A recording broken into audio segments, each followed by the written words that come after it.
김종배 시선 집중. 여러분 안녕하십니까? 김종배입니다. 국제 상황을 짚는 GB타임스 시간인데요. 레바논 무장정파 헤즈볼라와 이스라엘 간의 갈등이 극한으로 치닫고 있습니다. 가자지구 전쟁 발발 이후 최대 교전 상황이 벌어지고 있다고 하는데요. 1부에서 중동 상황 살펴보고요. 2부는 이웃나라 중국으로 가겠습니다. 중국이 70년 만에 정년 연장을 결정했다고 합니다. 우리로서도 관심이 많은 이야기인데요. 세계 각국에서 정년 제도 어떻게 운영하고 있는지 자세히 짚어보겠습니다. 9월 29일 일요일 김종배의 시선집중 광고 듣고 시작합니다.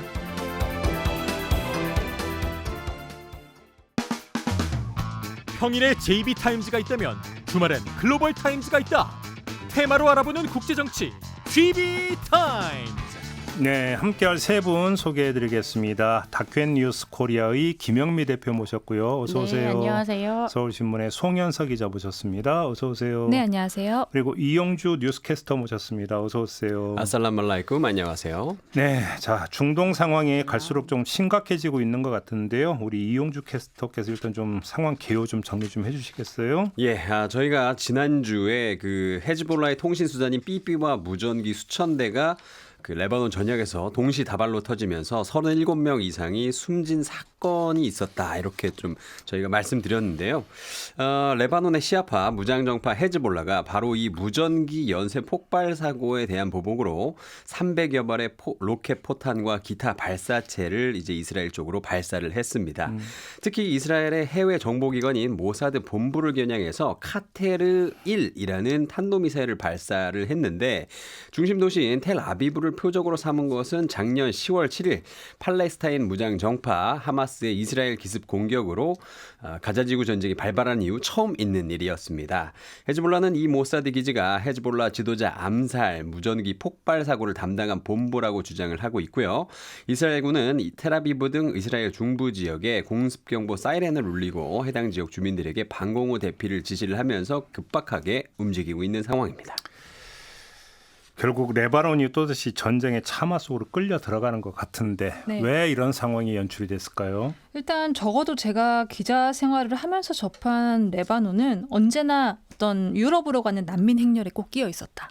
그리고 경제 상황이 굉장히 좋지 않다라는 기사들, 그리고 인플레이션 수준이 너무 높아서 이 부분에 대해서도 계속 기사화가 될 정도로 안 좋은 부분들을 항상 저는 기자 생활하면서 접했던 게 레바논인데, 근데 레바논도 한때는 중동의 진주였단 말이죠. 지중해를 끼고 있어서 뭐 풍경도 좋고 이슬람교와 이 기독교가 공존하는 독특한 문화도 가지고 있고요. 그런데 2022년 기준으로 레바논은 아프간에 이어서 가장 행복하지 못한 국가로 꼽혔습니다. 응답자 절반이 매일 분노를 느낀다. 이렇게 답을 했거든요. 에이구. 일단 최근 사건을 돌아보면 2020년 8월이었죠. 베이루트 항구 폭발 사고가 있었죠. 예, 당시에 맞아요. 네, 몇 년째 방치돼 있던 질산 암모늄이 용접 과정에서 폭발을 일으킨 건데, 당시에 책임을 져야 했던 공무원들이 면책 특권을 무기 삼아서 다 숨어버렸습니다. 그리고 내각 인사들이 총사퇴를 하긴 했지만 1년이 넘게 새 정부를 구성하려는 의지도 보이지 않았습니다. 그럼 대통령은 뭐하냐? 근데 이날은 지금 대통령이 없거든요. 그래요? 네, 다 도망갔어요. 네, 이게 진짜요? 대통령이 안 나와요. 왜냐하면 2년째 지금 대통령이 선출되지 않고 있는 상황인데, 기본적으로 레바논 대통령은 이제 군 최고 사령관을 같이 맡으면서 임기가 6년이거든요.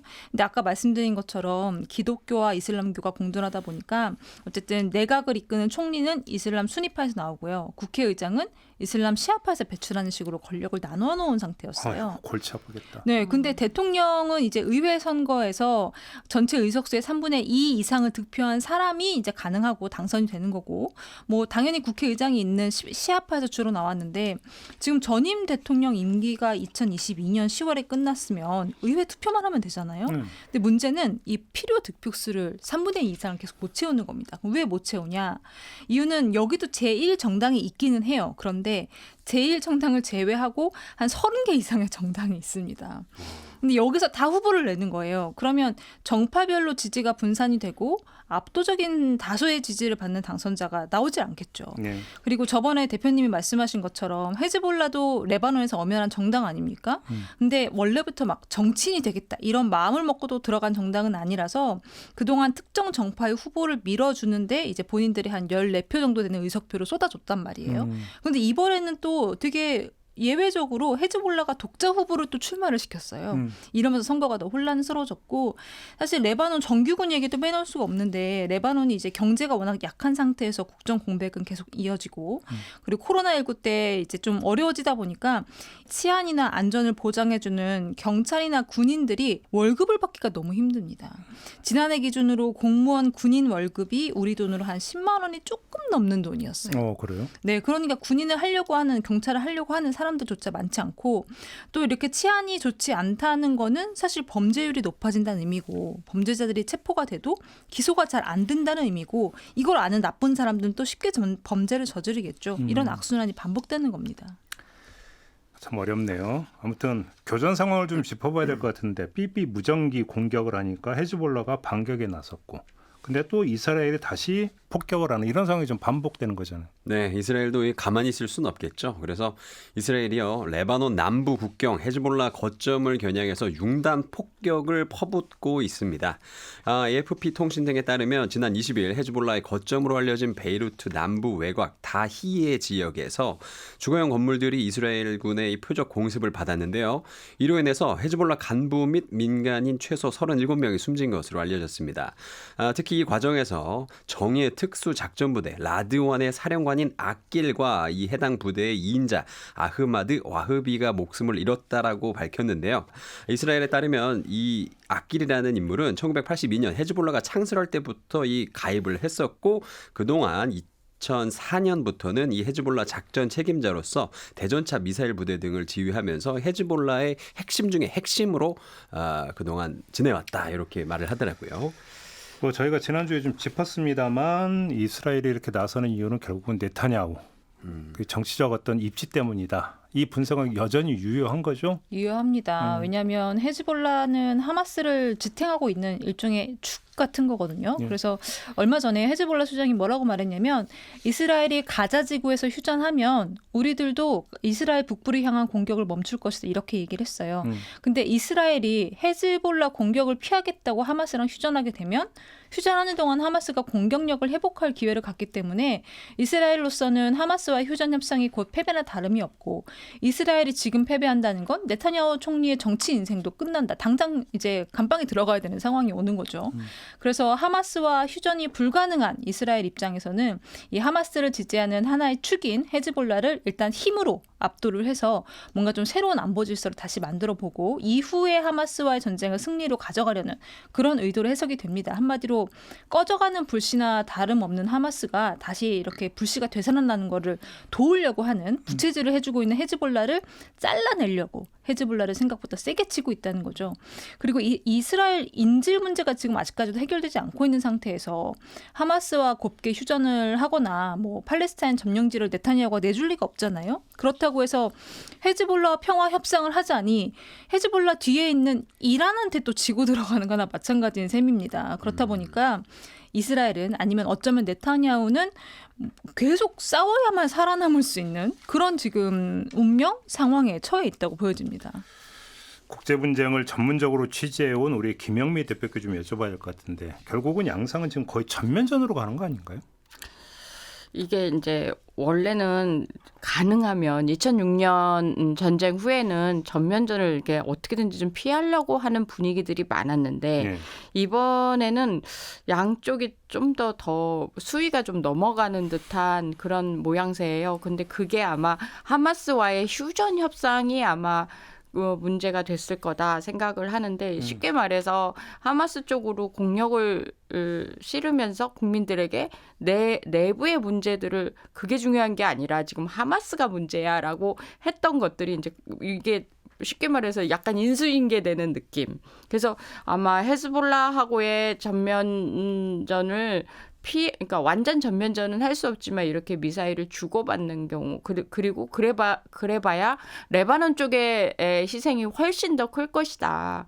왜냐하면 이스라엘 자체는 그냥 미사일 방어 시스템 굉장히 잘 돼 있지만 레바논은 돈이 없어서 그렇게 할 수가 없었어가지고. 민간인 희생이 계속 나는 이유는 폭격을 하다 보면 이 폭격이 누가 이렇게 피할 수 있는 게 아니기 때문에, 그러니까 한꺼번에 이제 대량으로 사람들이 이제 죽어나간단 말이죠. 그랬을 때 문제는 이 안보 위기 상황에 레바논은 지휘할 사람이 없어요. 레바논에 헤즈볼라밖에 없는데 헤즈볼라는 쉽게 말해서 한 정당인데 그러다 보니 레바논 전체에 있는 사람들은 과연 국가는 어디 있을까? 우리를 지켜주는 어느 나라든 군대가 발동을 하고 그래야 되는데 지금 10만 원 받고 거기 가서 지금 이 미사일을 막으라 그러면 레바논 군인들이 어떤 식으로 뭘 막아야 될지 모르죠. 차라리 이제 민병대들이 있는데 각 정파와 정장들이 데리고 있는 민병대인데 민병대는 한 20만 원 받는데요. 그러니까 뭐 군인이나 경찰로 일하는 것보다 훨씬 낫니 이런 사기도 떨어진 상황에서 이스라엘이 뭘 쏘든 레바논이 지금 막아낼 수 있는 상황이 없다. 그리고 이스라엘 입장에서도 이럴 때가 또 기회이기도 하고 어차피 지금 이스라엘의 무슨 안보 전략은 내수용이라고 보는 거죠. 그래서 그렇게 됐을 때 국민들의 어떤 네타냐후에 대한 반감을 안보를 무기로 그러니까 조용히 시킬 수 있는 그런 기회가 되기 때문에 이게 선을 넘을 수밖에 없는 그런 교차점이 생기지 않았을까라고 예측을 합니다. 뭐 제가 조금 전에 교전이라는 표현을 썼지만 교전은 주거니 받거니 해야 성립되는 개념이잖아요. 이건 일방적으로 두들겨 패는 거 아닌가요? 응? 뭐 일단 이스라엘 쪽에 공중을 장악하는 그 방어력이 워낙 크다 보니까 미사일이나 이런 이게 달라요 물건이. 일단 이스라엘에서 쏘는 미사일과 헤즈볼라가 쏘는 미사일은 너무나 다른 거죠. 그러니까 쉽게 말해서 날아오는 속도조차도 다른 거예요. 이스라엘은 갖고 있는 어떤 로켓이나 이런 게 날아왔을 때 조기 경보 시스템이 엄청 잘 돼 있어요. 그래서 쏘자마자 알 수가 있으니까 대피도 빨리 시킬 수 있고. 근데 레바논은 이 이스라엘에서 날아오는 고정밀 그 유도탄 이런 것들을 막을 재간이 없는 거죠. 그러니까 형식은 교전이지만 사실상 교전이 아니다라고 보는 거죠. 그러니까 뭐 한쪽은 소총 들고 싸우고 한쪽은 돌도끼 들고 싸우는 거지 뭐 비유하자면 그런 거 아닌가요? 그게 무슨 교전이에요, 그게. 그러니까 아무튼 저항의 축, 악의 축은 많이 들어봤는데 네. 저항의 축이라고 하는 용어가 있더니 무슨 얘기입니까? 이 저항의 축이라는 단어가 있는데 이 단어가요. 미국이 예전에 했던 그 악의 축이라는 그 단어가 있습니다. 그 단어에 대한 반감으로 이슬람권 언론에서 만들어낸 말입니다. 미국에서는 악의 축을 Axis of Evil이라고 하고요.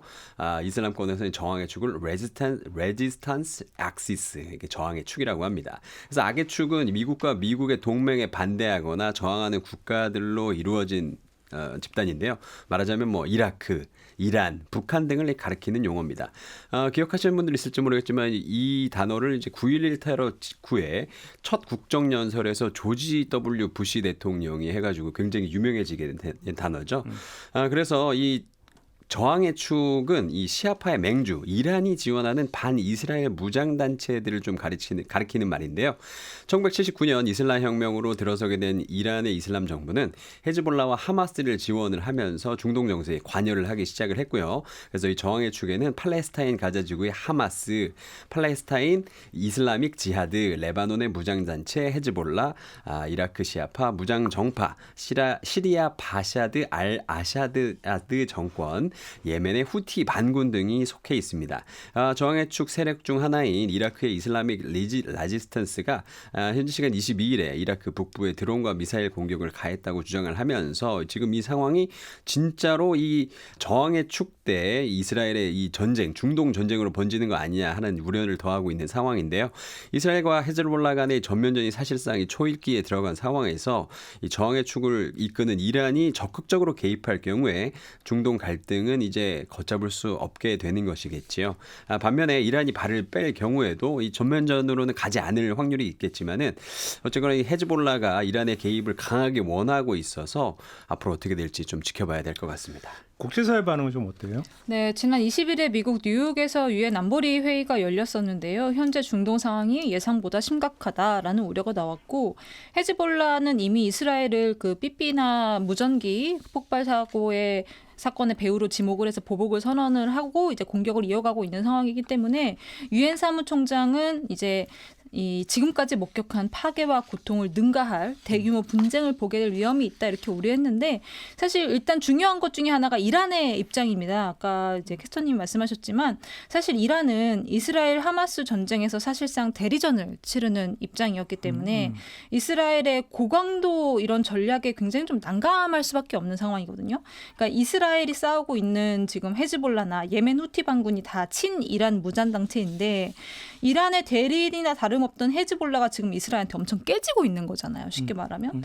그럼 이스라엘의 이제 이 이란의 선택은 둘 중 하나인 겁니다. 직접 전쟁에 뛰어들거나 아니면 이스라엘에 대한 견제를 조금 약화시키는 그런 것 중에 하나를 선택해야 되기 때문에 외교적 고민이 클 수밖에 없는데, 이런 상황에서 이란이 이제 페제스키안 행정부가 들어선 이후에 또 경제를 생각해서 서방 국가들하고 굉장히 좀 좋은 관계를 유지하려는 그런 중도파거든요.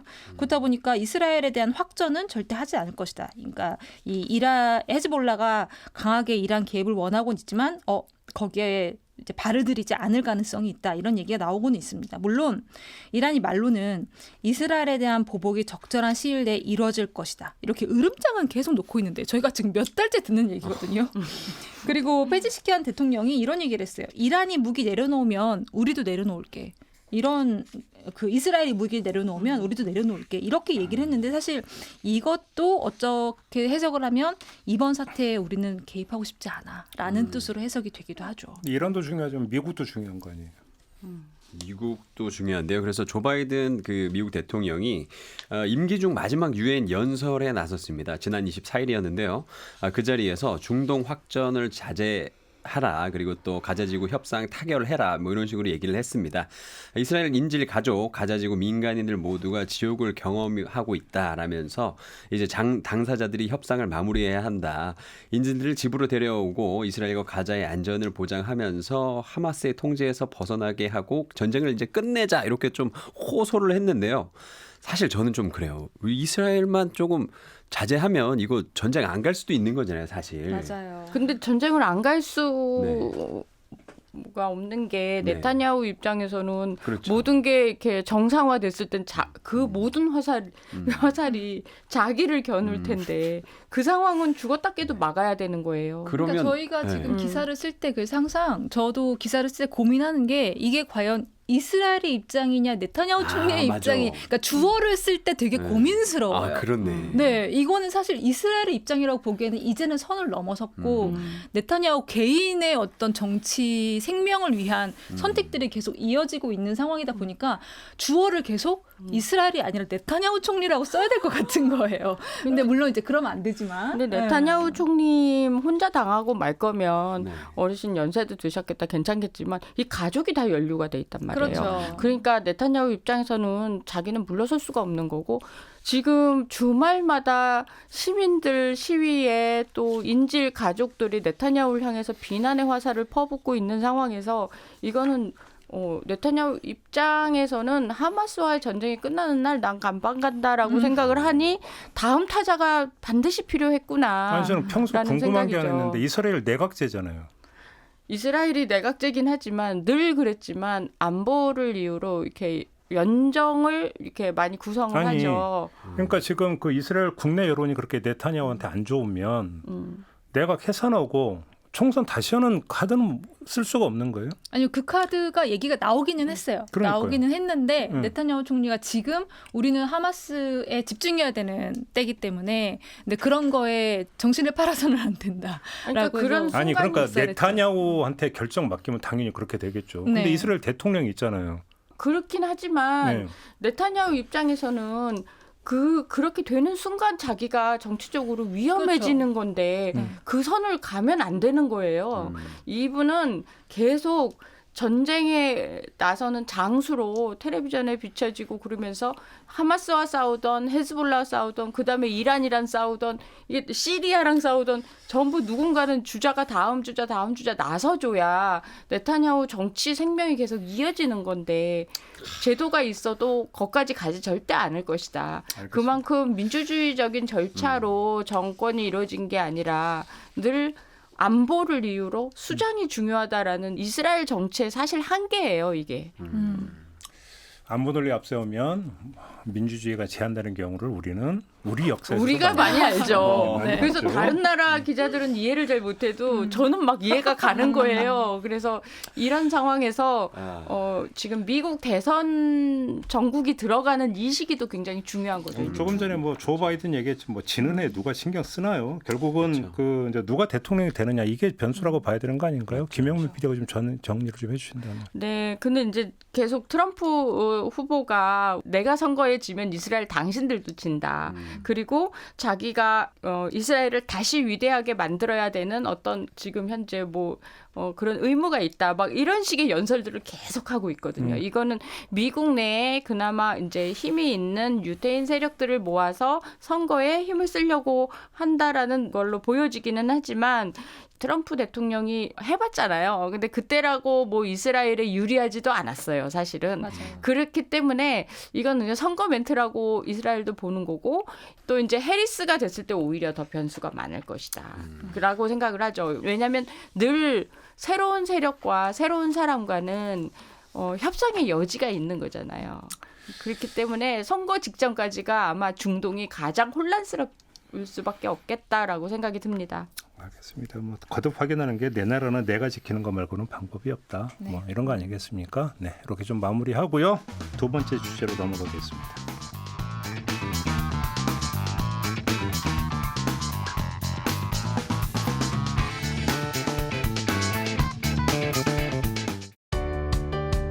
때로는 날카롭게, 때로는 삐딱하게, 그러나 매 순간 섬세하게 시선이 필요한 우리 사회 곳곳을 살펴봅니다. 김종배의 시선집중. 네, 김종배의 시선집중 일요일 코너 GB타임즈 세 분과 함께하고 있습니다. 김영미 대표, 송현석 기자, 이용주 캐스터 세 분과 함께하고 있는데요. 이번에는 중국 이야기를 좀 해보겠습니다. 중국이 70년 만에 정년을 연장했다고 하는데요. 어떤 내용입니까? 네, 중국 제14기 전국 인민 대표 대회 상무위원회는 제11차 회의에서 정년 연장안을 통과시켰습니다. 이에 따라 남성 근로자 법정 퇴직 연령은 내년 1월 1일부터 15년에 걸쳐 기존 60세에서 63세로 점진적으로 연장이 된다고 하는데요.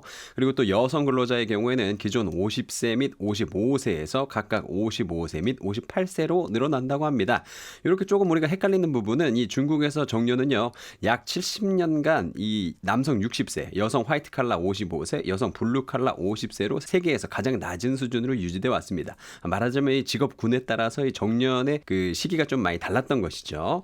자, 그래서 아무튼 중국이 이렇게 정년 연장에 나서게 된 것은 이 중국의 출산율이 급감하고 있고 인구 고령화의 속도가 붙는 상황에서 연금 재정에 도움이 되고 노동력을 확보하는 데 유리하다는 판단에서였는데요. 중국은 2035년께 60세 이상 노인 인구가 4억 명을 넘어서 전체 인구의 30% 이상을 차지하게 되고요. 이렇게 심각한 노령화 단계에 진입할 것으로 관측이 되고 있습니다. 또 지난해 중국인 평균 기대 수명이 78.6세에 달하는 데다가 과학기술 발달과 경제구조 변화로 육체 노동이 크게 줄고 또 지식 기반 일자리가 많아진 점 또한 정년 연장의 추진의 배경이 된 것으로 알려졌습니다.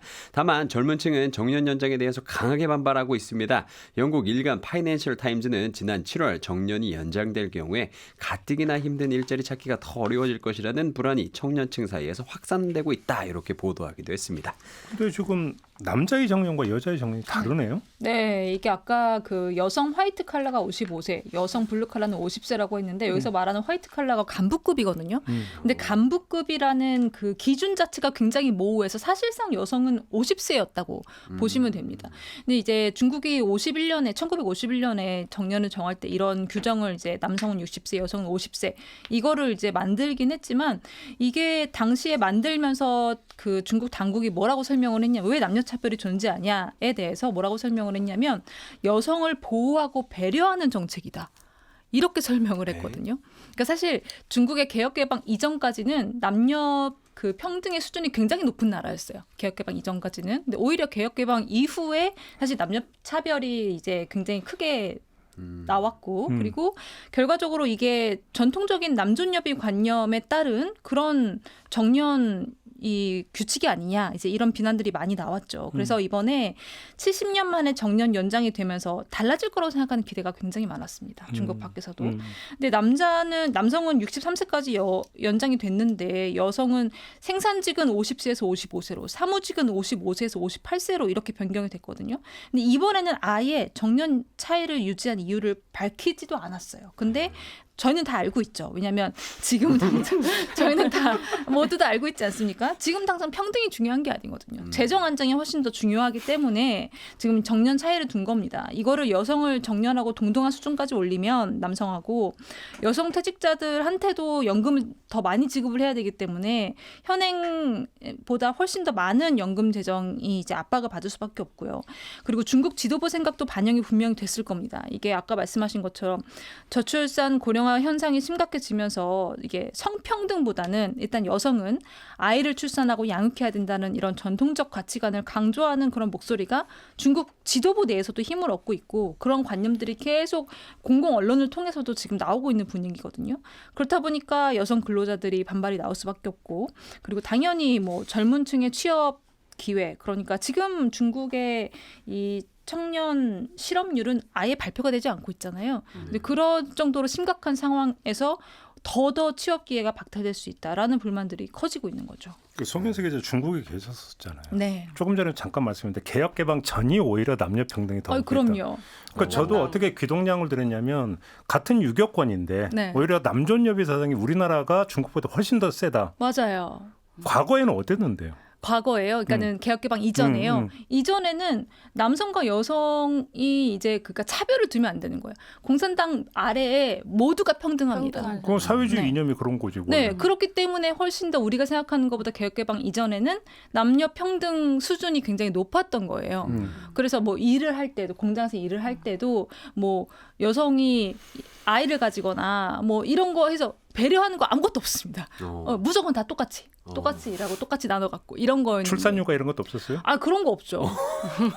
그냥 아이 낳고 돌아오면 끝인 거예요. 네, 그런 게 없어요. 그리고 다 똑같이 받았습니다. 임금 차이가 없었던 거예요. 임금 차이가 없었는데 이제 개혁개방 이후에 이게 완전히 달라진 거죠. 그러니까 결국은 사회주의 체제하고 개혁이 됨으로써 자본주의 체제로 가는 과정에 이제 자본주의 물이 이렇게 계속 드는 거잖아요.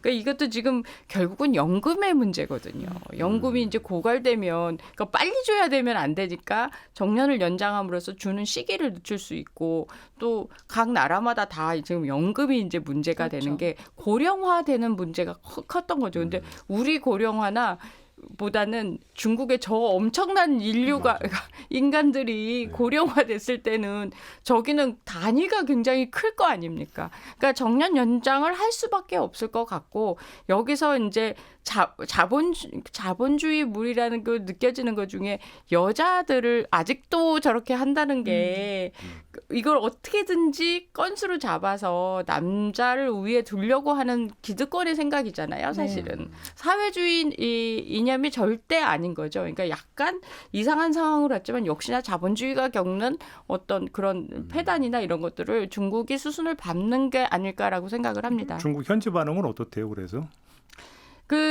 제가 이제 이것 때문에 이렇게 물어봤더니 중국의 현지 반응이 당연히 실업률에 대한 것 때문에 굉장히 예민하죠. 근데 뭐 젊은 층이 불만이 많으면 뭐예요? 이들이 모여서 목소리를 낼 수 있는 게 하나도 없잖아요. 뭐 네네. 시위를 할 수도 없고 요구를 할 수도 없고 뭐 게시판이 있는 것도 아니고 그렇기 때문에 어떻게 보면 젊은 친구들 입장에서는 이렇게 그냥 마음대로 이렇게 한 거에 대해서 자신들이 불리한 걸 불만을 표출할 수 없게끔 해놓은 이 상황에서 앞으로 이게 또 불씨가 될 수 있겠다. 굉장히 예민하더라고요. 연금, 뭐 돈에 관한 얘기. 그러니까 자본주의 사회라니까요.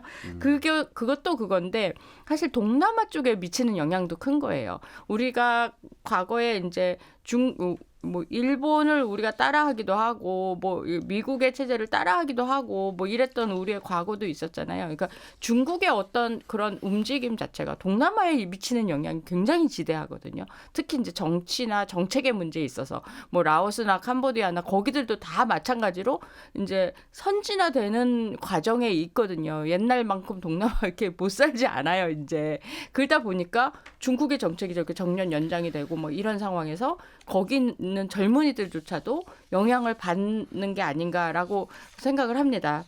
근데 다시 송윤석 기자께 네. 질문드는데 정년 연장을 뭐 한다 손 치더라도 네, 일자리가 있어야 될 거 아니에요. 그렇죠. 일자리는 있대요?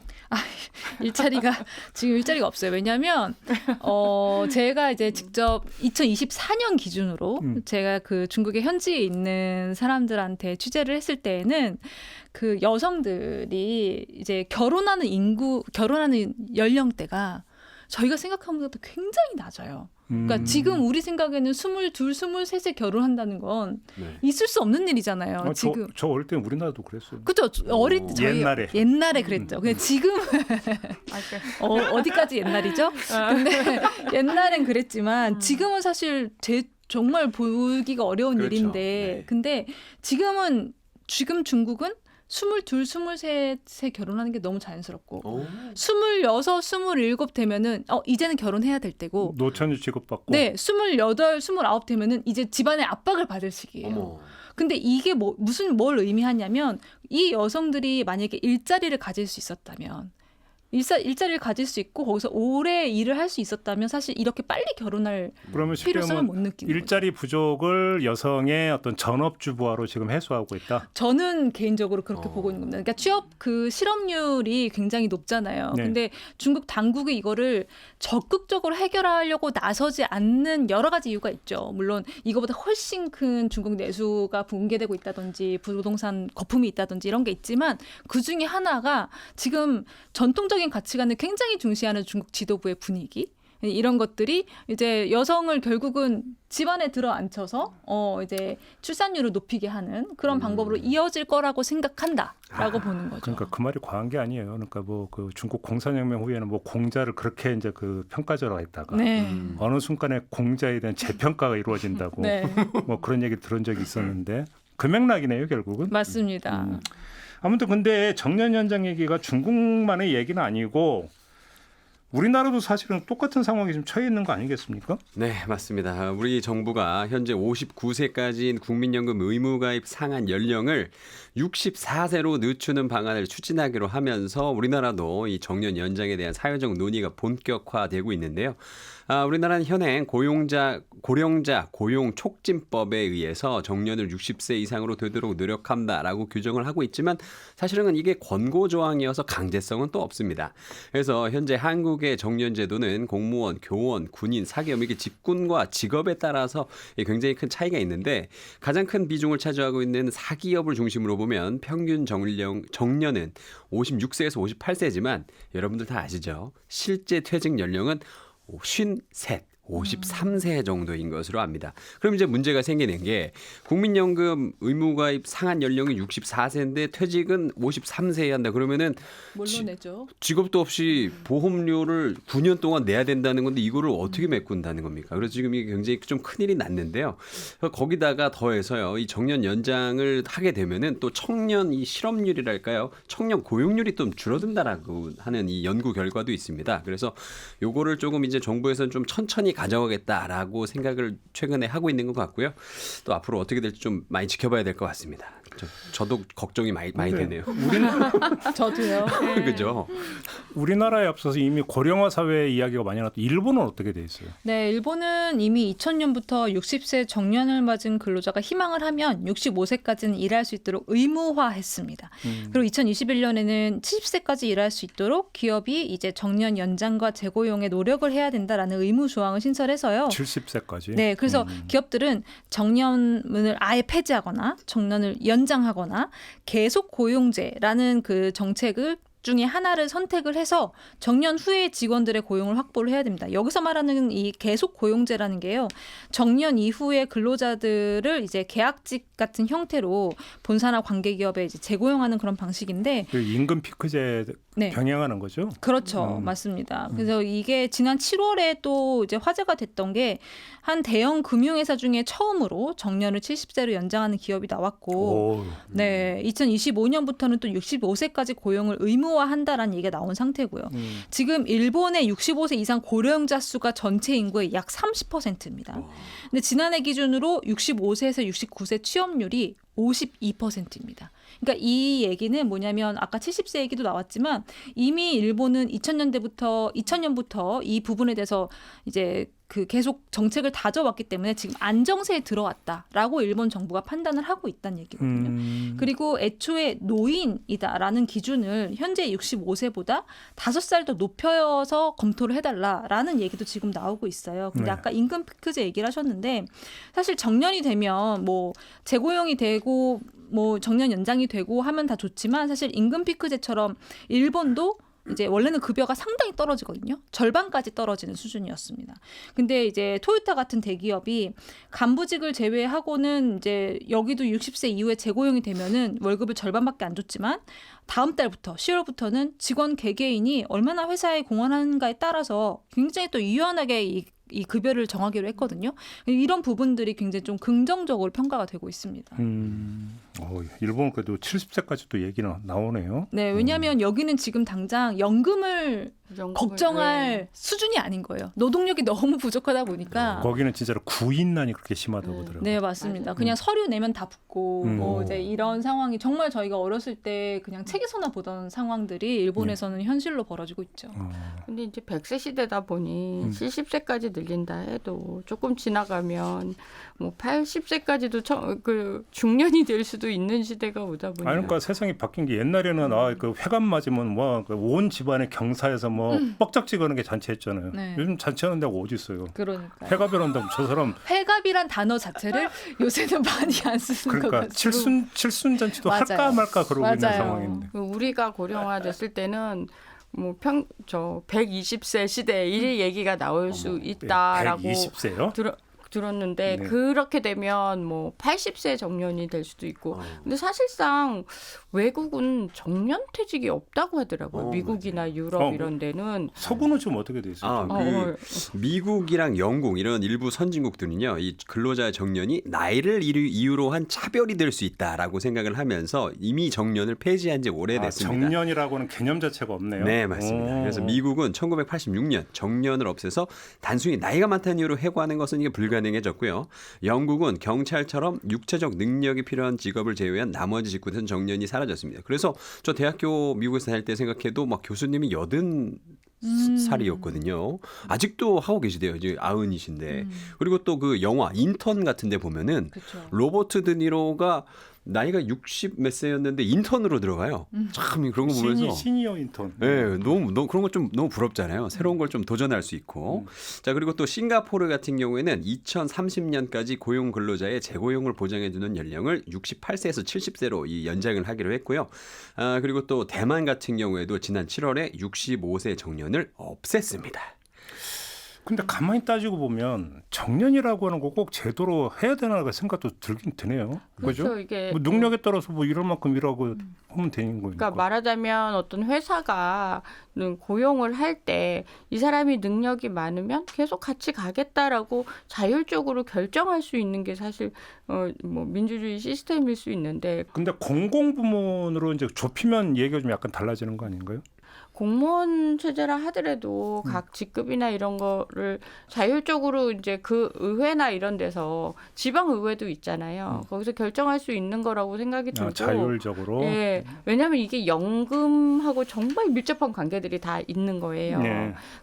근데 각 나라 그 연금들이 다들 부실을 하더라고요. 다들 어디 투자하다 망하고 뭐 이런 거 일본도 마찬가지고 그러다 보니까 연금과 좀 자유롭게 내가 어떤 식으로 일을 계속 할 수 있는가 이런 거는 굉장히 직장인들의 최고의 화두가 되다 보니 이분들이 또 유권자잖아요. 그러니까 의회를 움직이고 이런 거에 유권자의 그 여론들이 많이 들어가게 되고 선진국에서는 이제 일찌감치 그 여론들을 받아들인 거라고 저는 생각을 하거든요. 그래서 어떻게 보면 우리가 인간이 일을 하고 내가 할 수 있는 걸 스스로 자율적으로 결정할 수 있게 해준 게 굉장히 좋은 시스템이라고 생각을 하는데 뭐 몇 살까지 해라 이것도 사실 지금 우리 사회에서 이 고령화된 사회에서 맞지 않는 거죠. 얼마든지 지금 60, 70이어도 다 청년들이지.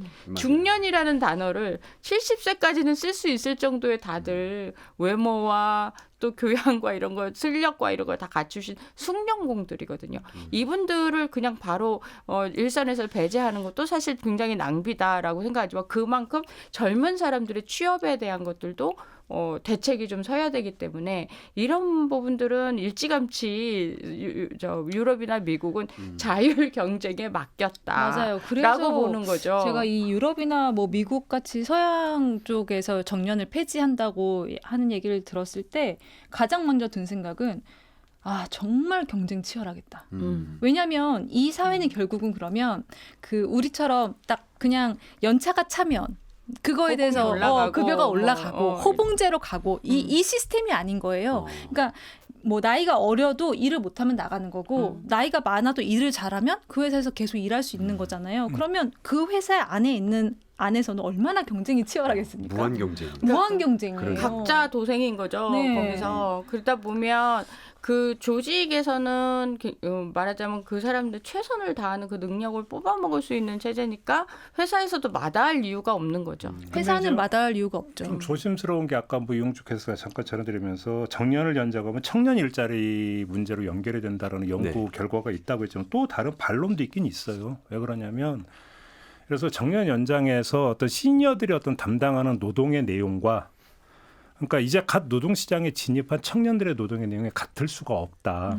어떤 숙련도나 이런 부분에 있어서 그렇기 때문에 정년 연장을 해서 시니어들이 계속 남아있다고 해서 그것이 청년 일자리를 구축하는 건 아니다라는 또 다른 연구 결과도 있거든요. 그러니까 사실은 이거는 좀 더 정밀하게 좀 더 어떤 교차 검토가 좀 돼야 되는 그런 문제인 것 같고 그럼에도 불구하고 분명한 사실은 정년 연장만 한다고 해서 되는 문제가 아니다. 맞아요. 일자리가 이게 돼야 그다음에 뭐 얘기가 되는 거지. 뭐 정년을 뭐 64세가 아니라 70세, 80세로 해줘도 일자리가 없으면 아무 소용이 없는 거잖아요. 그래서 바이든 대통령이 뭐만 하면 지금 이제 해리스 부통령이 얘기하고 있지만 뭐만 하면 우리가 뭐 일자리를 15,000개 만들 수 있어. 그리고 트럼프가 뭐만 하면 우리 한국에서 일자리 뭐 빼앗기는 거 가져갈 수 있어. 얼마 전에 그 얘기했더만요. 네. 그러니까 그런 진짜. 얘기 하는 거 보면 일자리가 그만큼 중요한 거예요. 정년 연장이 지금 안 그래도 미국 같은 경우는 없어지는 상황에서 일자리를 만드는 게 그만큼 중요하다는 거죠. 그러니까 이제 굴뚝 산업에서 이제 첨단 산업으로 넘어가다 보니까 고부가가치를 지향을 하니까 뭐냐면 어떤 일자리 규모 자체가 줄어들고 기술 집약으로 가다 보니까 이러다 보니까 결국은 일자리 창출이 민간 영역이 아니라 이제 정부 영역에서 이제 또 어느 정도는 담보를 해줘야 되는 것이 되다 보니까 지금 이런 얘기가 지금 나오는 거잖아요. 그렇죠. 이런 상태에서 정년 연장이라고 하는 것을 그냥 한다고 해서 이게 참 되느냐. 정년 연장에 반대할 사람은 아마 아무도 없겠죠. 아무도 아니요. 없을 거예요. 있어요. 누구요? 젊은 친구들은 불만이 많다니까요. 유럽에서는 이거 가지고 프랑스는 뭐 시위했잖아요. 시위도 하고 그런데 저는 솔직히 그래서 프랑스 시위 보면서 왜 저럴까 싶어요. 그게 저희는 너무 여기에 지금 익숙해져 있는 맞아. 건데 사실 생각해 보면 저도 이게 뭐 약간 좀 다른 방식으로 보면 정년 연장해 준대. 그러면 65세에서 70세까지 일할 수 있게 해준대요. 그러면 뭐야? 나 5년 더 일하라는 거야? 그걸 맞아요. 난 65세에서 빨리 끝내고 빨리 연금 받고 쉬고 싶은데 이거거든요. 그게 무슨 차이냐면 연금 이런 게 제대로 돼서 연금에만 해도 그러니까 그나마 어떤 여유로운 노후를 보장 받느냐, 그렇죠. 연금 갖고는 택도 없느냐, 네. 이 차이인 거죠 사실 따지고 보면. 근데 그러니까 그게 이제 보장이 된다면 나보고 왜 일 더 하라고 그래? 나 그러니까 풍요로운 노후 누리고 싶은데 이 얘기로 가는 거죠. 그래서 북유럽 쪽이 뭐 아이슬란드나 이런 쪽에서 정년 연장의 정자도 나와도 난리가 나는 거예요. 왜냐하면 거기는 이미 사회복지가 탄탄하게 잘 되어 있기 때문에 나보고 일 더 하라는 거냐 이렇게 되는 거죠. 그렇죠. 그렇게 되긴 되는데 근데 우리나라는 네. 노인 빈곤율이 지금 OECD에서 최고인데 지금. 노인 빈곤율도 있지만 저희는 아까 대표님 말씀하신 것처럼 저희는 연금에 대한 시스템이 지금 취약한 상태거든요. 탄탄하지 않단 말이에요. 아니 거기다가 기초연금 주는 것도 연금 국민연금 탄다고 하면 깎아버리잖아요 우리나라. 네, 맞아요. 아니 그게 이제 연금 그러니까 정년 연장을 결정하고 이런 게 이제 이게 사회 각층 젊은층까지 다 의견이 수렴된 게 아니라 이 정책을 결정하는 사람들 이 사람들 자체가 정년에 가까운 사람들이 하는 거예요. 이번에 전국 인민 대표대 그 광경을 이렇게 봤는데 제가 놀란 게 그 안에 있는 모든 사람들이 좋기 나이 50은 다 넘어 보이는 50이 뭡니까? 평균 65 네, 정도 됩니다. 네. 어르신들이 맞습니다. 모여갖고 인민 대표 회의를 하더라고요. 그러니까 당연히 이런 정책이 나올 수밖에 없는 거예요. 맞아요. 그래서 중국에서 제가 이제 같이 얘기한 저의 취재원은 얘기하기가 전국 인민 대표 대회는 말하자면 꼰대 대회다. 이 중국의 꼰대들이 결정하는 꼰대 정책만 내놓는다라는 얘기를 하더라고요. 그분 잡혀가시는 거 아닙니까? 괜찮으실까요? VPN으로 우회로 얘기를 했습니다. 그래서 일단 그렇게 생각하니까 우리도 마찬가지고 심지어 이제 바이든 대통령조차도 연세가 어마어마하게 많으시고 그러니까 이게 전체적으로 정책을 결정하는 세계의 모든 주요 인사들이 나이들이 많으세요. 그 무슨 클래스라고 하던데 그러니까 노인들에 의한 지배. 그 이제 정치 용어가 있어요. 예. 이런- 그래서 이런 정책들이 계속 문제가 되고 있고 또 내가 정권을 가지고 있을 땐 연금에 대한 것들이 문제가 터지지 않기를 바라는 거죠. 저는 이제 그리스 디폴트 얘기 나오면서 국가가 제일 먼저 한 게 연금을 개혁했어요. 그래갖고 반 이상의 연금을 삭감을 해버린 거예요. 그래갖고 그리스의 어르신들이 막 다 나와서 교수, 약사, 의사 뭐 이렇게 했던 분들이 막 나와가지고 연금 바꾼 거에 대한 항의를 하면서 그리스도 정권이 알겠습니다. 굉장히 흔들했었는데 이런 문제들을 불씨를 다 안고 있는 거죠. 이렇게 한다 해도 이 정책이 언제까지 연금을 지탱해주면서 이게 할 수 있을까라는 결국은 거. 이제 추세는 똑같은 것 같아요. 저출산 고령화라고 하면서 또 한편 일자리가 감소하고 그러면 이 모든 게 한때 쭉 가다가 만나는 지점이 바로 연금 문제다. 네. 이렇게 가는 거고 그래서 정년 연장으로 풀려고 하는데 거기서 일자리 문제가 다시 발생하는 우리 사회에게 고민을 던져준 해외 사례다. 이렇게 정리를 좀 하면서 오늘 이야기는 좀 마무리하도록 하겠습니다. 세 분 수고하셨습니다. 감사합니다. 네, 김종배의 시선 집중 오늘 준비한 이야기는 여기까지고요. 저는 내일부터 일주일간 휴가에 들어갑니다. 그래서 저는 다다음 주 월요일에 인사를 드리도록 하겠습니다. 고맙습니다.